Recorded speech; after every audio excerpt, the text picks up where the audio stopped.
It has been said that in Twilight Struggle, you need to know the cards well in order to play well. Well, we're going to take you through every card one by one, and we're going to help you become a master at Twilight Struggle. This is Legendary Tactics. The Middle East scoring card and the Middle East region in Twilight Struggle. There are 6 battlegrounds and 10 countries in total that we need to worry about. This is going to be a very contentious region, and even though it leans towards the USSR, a good American player is going to work hard to mitigate this scoring card and limit the USSR in their quest to get to 20 victory points. We're going to take a look at this region, where best to play, and how to minimize or maximize this scoring card for your side. If there's any region that's biased towards one side or the other in this game, it's the Middle East. There's so many events and game effects that benefit the USSR for most of this game. The US goal really is just to avoid USSR domination or control. Let's look at the early war. There's basically 4 aspects that you need to consider.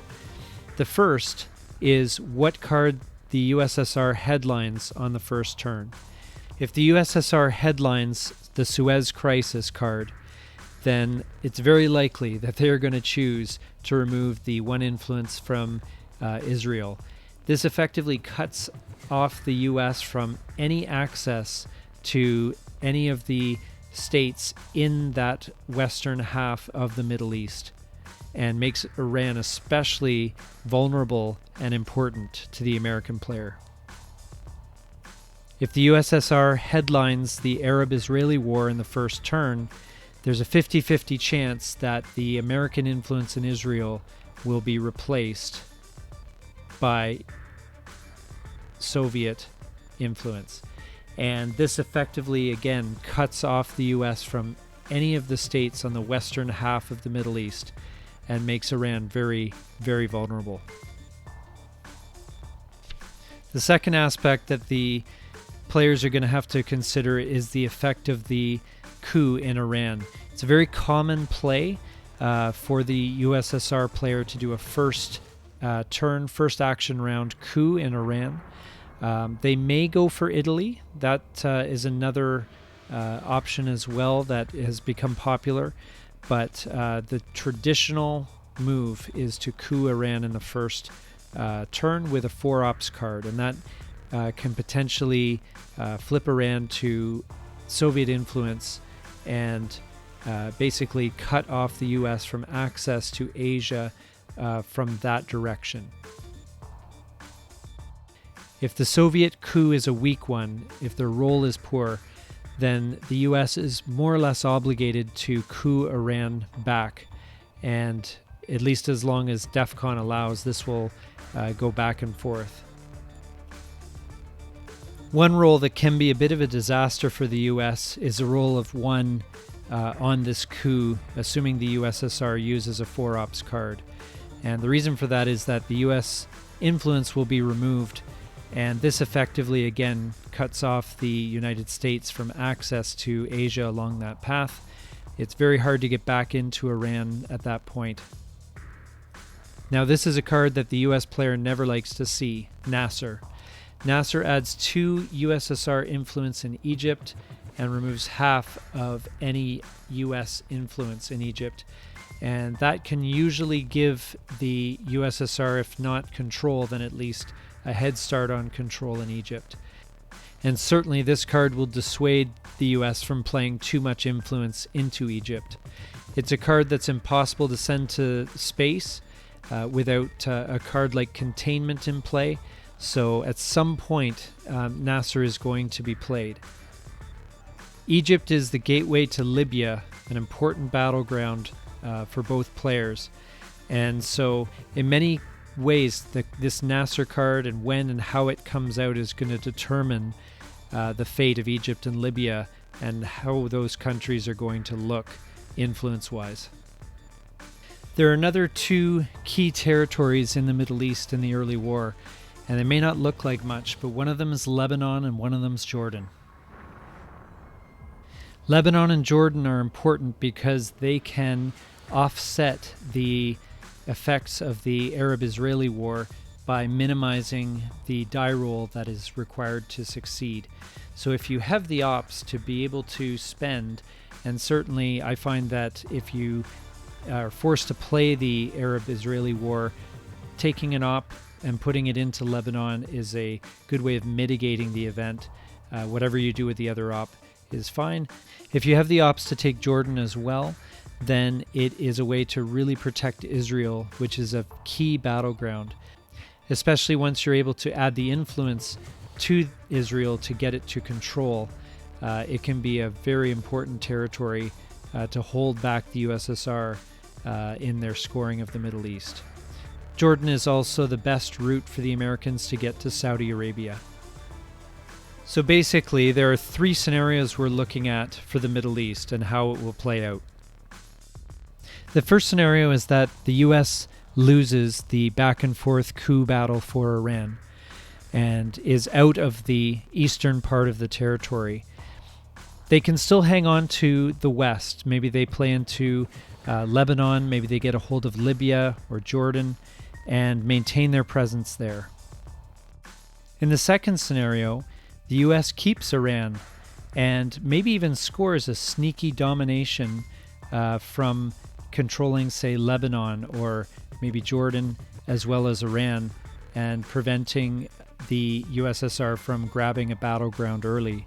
If the Middle East scoring card comes out at an early point, it might be worth some decent victory points for the American player.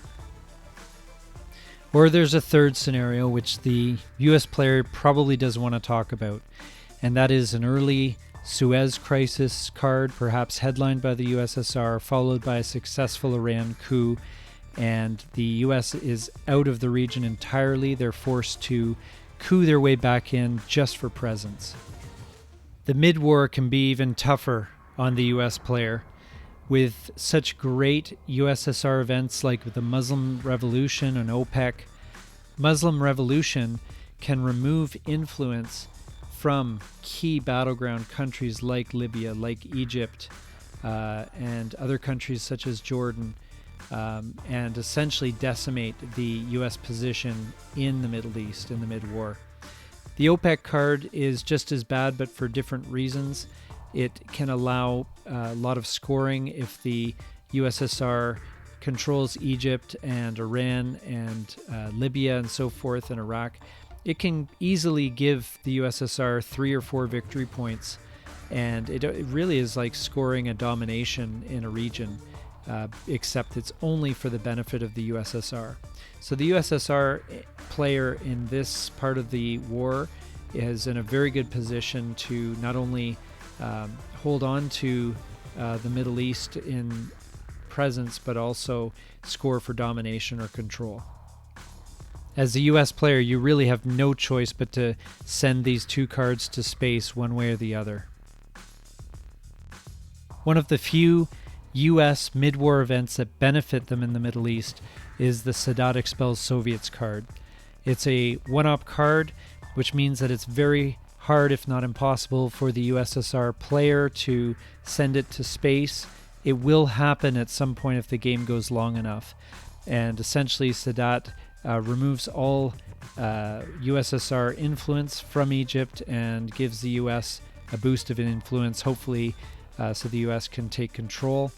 It's a very useful card and one of the few events that benefit the US in the mid-war, in the Middle East. Another decent mid-war event for the United States in this region is the Camp David Accords.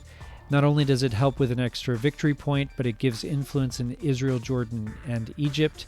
It can help the US to re-enter the region and offset cards like Muslim Revolution or Nasser. Another benefit of Camp David Accords card is that it blocks the Arab-Israeli war event, which means that the American player can safely pour influence into Israel, hopefully gaining control. And at that point, it's going to be a rock in terms of keeping U.S. presence in the Middle East and allowing expansion into Egypt, Jordan, Lebanon, even Syria, and expanding from there if they so choose and if the cards allow. Another card that affects the scoring of the Middle East in the mid-war is Shuttle Diplomacy. Now, usually the USSR is up 4-2 in battlegrounds, and so it doesn't have any effect. If the region happens to be tied 3-3 and the US happens to have more total countries under their control, obviously it can be a beneficial card. As the US, it's never really useful to play this for the event, but if the USSR player plays it, they might as well take advantage. There's no harm done. So what's the outlook for both sides in the Middle East in the mid-war? Well, usually the USSR will keep some sort of combination of Iran, Iraq, and perhaps Saudi Arabia, or Egypt, Libya, perhaps Israel if they get lucky with the Arab-Israeli war card. Typically, the USSR will get an easy domination in the Middle East. Control is possible, but it's a little bit harder to accomplish. For the US, the goal is simply to survive in the Middle East in the mid-war. Libya can be a big help. Obviously, you want to play through Egypt to get there if you can, even if you end up losing that influence to Nasser at some point. And playing Sadat and getting another battleground like Israel, that's enough to stop Middle East domination, and that's what your focus needs to be. In the late war, the USSR player can count on their old friends, Muslim Revolution and OPEC, to make a reappearance. The US does have some reinforcements with the AWACS sale to Saudi if you're playing with that optional card, and with North Sea oil, which blocks the OPEC event. Giving up 3 ops to play these events might not be that enticing, but these are the tools that the US player has been given. So if it's important for you to protect your position in the Middle East, certainly these cards should be considered for their event. When you take into account the late war events that benefit the USSR in the Middle East, the US player needs to reconcile himself to the fact that the USSR domination in the region is very likely to continue, and the US goal should be to maintain presence, hopefully offset and mitigate some of these events as best as possible, and basically limit the damage.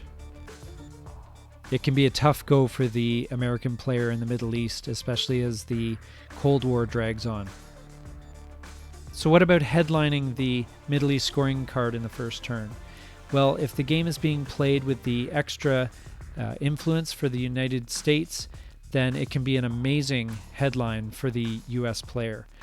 If the extra influence is placed in Iran, that will score presence for the US player, and with the extra battleground, it's worth 4 victory points as a headline, which is great, especially in the early war. It certainly gives the US player a big boost.